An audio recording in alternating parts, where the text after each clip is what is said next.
nasubiri sana maisha yangu. Leo nimekuja kwako Mungu wangu, ili nami nipate ninachotaka. Leo nimekuja kwako Mungu wangu, ili nami nipate ninachotaka.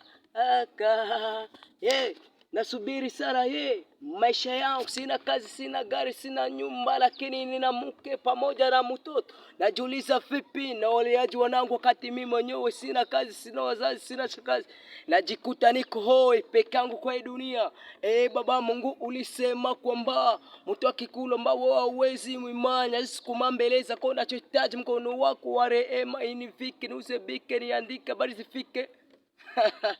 Bana, wananitaka Bonerse manaye wa michaa au sio? Kiboko yao nikipatikana sehemu za territoire de Fizi, yani secteur de Nganja au sio?